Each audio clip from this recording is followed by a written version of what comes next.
Did you know that something as simple as how you drink water could be quietly affecting your health, even if you feel fine?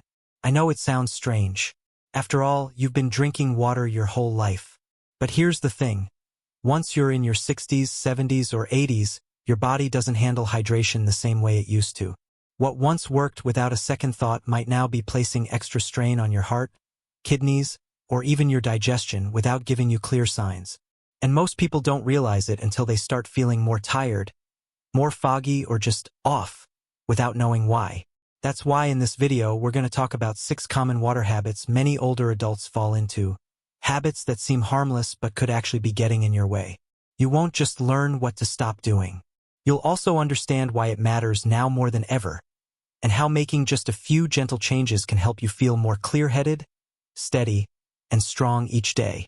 So before we get into it, I want to ask, have you ever felt dizzy or extra tired and just blamed it on getting older? If so, leave a comment and let me know you're not alone. Now let's get into the first habit. 1. Only drinking water when you feel thirsty. A lot of people think thirst is the best signal that it's time to drink water. And that might have been true when you were younger. But once you're in your 60s or beyond, your body's thirst signal just doesn't work as well as it used to. It gets delayed, or sometimes it doesn't even show up at all. So if you're waiting until you feel thirsty to drink water, you might already be mildly dehydrated by then, and not even know it. Now here's the tricky part. Dehydration at our age doesn't always look obvious. It's not always a dry mouth or intense thirst. Sometimes it shows up as fatigue, dizziness, poor balance, constipation, or even brain fog, and most people just chalk it up to aging.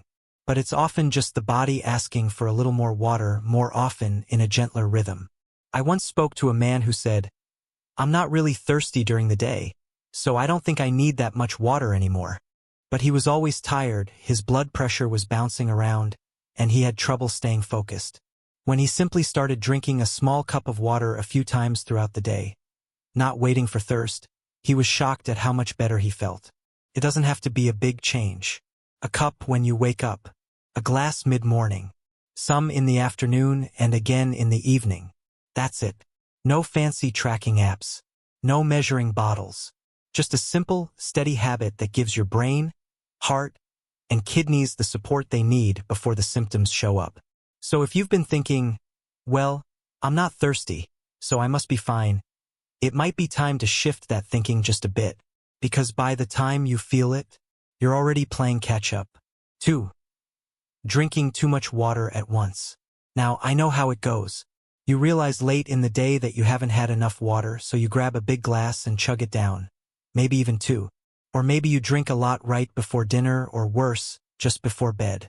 It feels like you're catching up. But here's the truth. After 60, your body doesn't handle large amounts of water all at once the way it used to. When you flood your system like that, your kidneys have to work harder to get rid of the excess. That sudden load can flush out important minerals your body needs, like sodium and potassium, and can even put extra pressure on your heart. You might feel bloated, nauseous, or suddenly cold. Some people even end up waking in the night with an urgent need to pee, which can mess with your sleep or even lead to falls if you're rushing in the dark.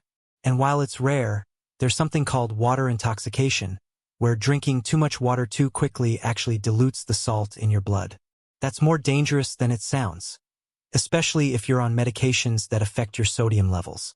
I remember a woman, Ruth, in her late 70s, who proudly told me she drank 6 glasses of water a day, all in the afternoon. But she constantly felt full, tired, and oddly lightheaded. When she simply spread those same 6 glasses throughout the day, everything improved.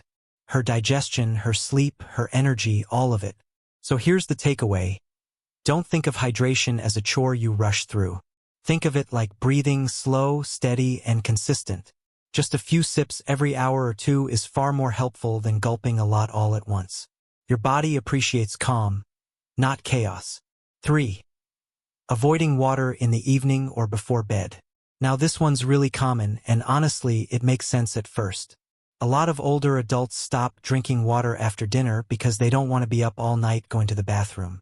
No one wants broken sleep, and no one wants to risk a fall in the dark trying to make it to the toilet. So the habit becomes, no water after 6 or 7 p.m. But here's the issue: while you're protecting your sleep, you might be quietly putting your health at risk. See, your body still loses water at night. You lose it through breathing, through sweat, and just through your normal metabolism. So if you go to bed already a little dehydrated, you'll wake up even more so. And that morning dehydration is actually linked to a higher risk of things like heart strain and even strokes in older adults.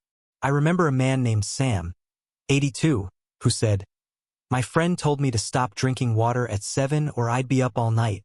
So he did. But after a while, he started waking up with a dry mouth, a racing heart, and feeling lightheaded when he stood up. His doctor finally traced it back to low-level dehydration building up overnight. Here's what helped. Just a small glass of water about an hour before bed. Not a big one, just a few gentle sips. He also kept a cup by the bed in case he woke up dry in the middle of the night. The result? He slept better, felt steadier in the mornings, and didn't feel like his body was running on empty. So no, I'm not saying drink a whole bottle of water before you lie down. And yes, it's okay to reduce fluids a bit in the evening.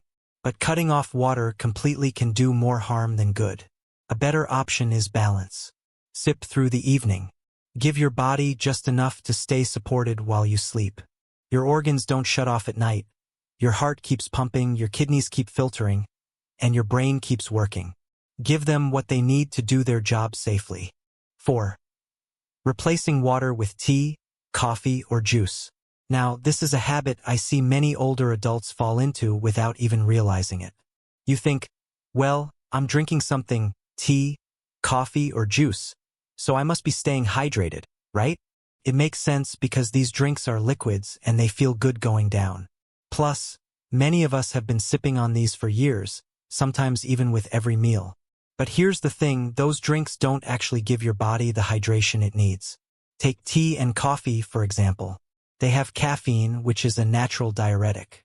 That means instead of adding water to your body, they actually make you lose water faster. So that warm cup of coffee in the morning, it can quietly be draining your hydration without you noticing. Then there's juice. It sounds healthy and tastes sweet, but most store-bought juices are loaded with sugar. And when sugar floods your bloodstream, it pulls water out from your cells, leaving you feeling bloated or even thirstier than before you drank it. I remember meeting George and Evelyn, both in their 70s, who thought they were doing the right thing by drinking orange juice with every meal.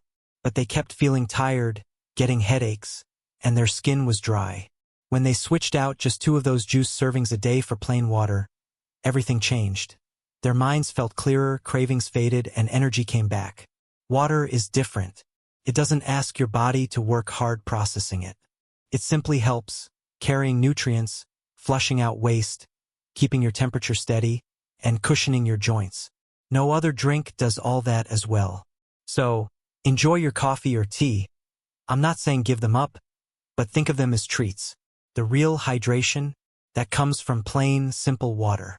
Make sure you're getting enough of that every day. 5. Don't skip water with your meals. There's a common idea many people believe, that drinking water while you eat is bad for digestion. You might have heard someone say it weakens your stomach acid or makes it harder to digest food. Because of this, some seniors avoid drinking anything at all during meals, even if they feel thirsty. But actually, having a few sips of water with your food helps a lot. It softens the food so it's easier to swallow and helps your stomach break it down smoothly. Your body is clever, it adjusts the stomach juices based on what you eat and drink. A little water won't mess that up. In fact, drinking some water during meals can even help your body absorb nutrients better. It can also make you feel gently full, which helps avoid overeating, something that can be really helpful as metabolism slows down with age. I once knew a gentleman named Larry, who was 75. He always ate his lunch without any water because he thought it would weaken his digestion. But he often had trouble swallowing dry food, felt uncomfortable with heartburn, and was tired after eating. Once Larry started sipping some room temperature water during meals, he felt much better. He said, "I don't feel so heavy or like I'm choking anymore." So the trick is balance. You don't need to gulp down a whole glass, but taking small sips while you eat actually supports your digestion instead of harming it. If you've been avoiding water with meals because of what you've heard, don't be afraid to give it a try. It's one of the simplest ways to help your body work the way it's meant to. 6. Why choosing room temperature water over cold water matters. Many older adults like to drink ice-cold water, especially on warm days or after a walk. Feels refreshing, no doubt. But for those of us in later years, regularly drinking very cold water might actually slow down digestion, affect circulation, and make it harder for your body to stay balanced. As we get older, digestion naturally slows down, blood vessels get more sensitive, and our internal temperature control isn't as sharp as it once was. When you drink ice-cold water, your body has to spend extra energy warming it up. This can delay digestion, tighten your blood vessels, and even leave you feeling chilly or sluggish. Not just in your mouth, but in your chest and stomach too. I remember meeting Doris, 81, who always kept a glass of iced water by her chair and drank it with every meal. She often felt bloated and sometimes got chills even on hot days. Her doctor suggested she try drinking room temperature water for a week. After that, she noticed less bloating, more comfort after eating, and a body that felt calmer, not like it was fighting the cold all the time. Room temperature water supports your body gently. It flows smoothly through your organs, helps digestion, and keeps your blood circulating steadily. Especially important if you have conditions like arthritis, diabetes, or heart issues. That doesn't mean you have to give up cold drinks entirely. A cool sip after gardening or a walk is fine. But for everyday hydration, especially during meals or on an empty stomach, room temperature water is usually the kinder choice for your body. Making this small change can reduce digestive problems, keep your energy steadier, and ease the load on systems that are already working a bit harder as we age. If you're still watching and find this useful, please comment number 6 below so I know you're here. And if you haven't subscribed yet, consider subscribing and turning on notifications so you don't miss the next tips. By the time we reach our 60s, 70s, or beyond, our bodies don't handle water the same way they did when we were younger. But many of us keep drinking water just like we always have, not realizing these small habits might be quietly draining our energy and health. Today, we talked about 6 common water habits many older adults have. Waiting until you're really thirsty to drink, gulping down too much water at once, avoiding water at night, swapping plain water for tea, coffee, or juice, skipping water during meals, and choosing cold water over room temperature. Each one might seem small or harmless, but together they can reduce the steady hydration your body truly needs. The good news? Every one of these habits can be changed without fancy tools, strict routines, or complicated tracking. It's about gentle awareness, sipping water throughout the day, making simple choices, and letting water support your body rather than just filling a glass. So tell me, which of these habits surprised you the most? Which one have you been doing without realizing? And what small change are you willing to try this week to help your energy, digestion, and overall well-being? Thank you for spending this time with me today. I'd love to hear your thoughts. Leave a comment below and share one thing you learned or how you plan to use it. Your feedback means a lot and keeps me motivated to keep sharing helpful tips. If you found this helpful, please like, subscribe, and share. Your support makes a big difference and helps us create more content to guide and inspire you. Take care, and I look forward to seeing you next time.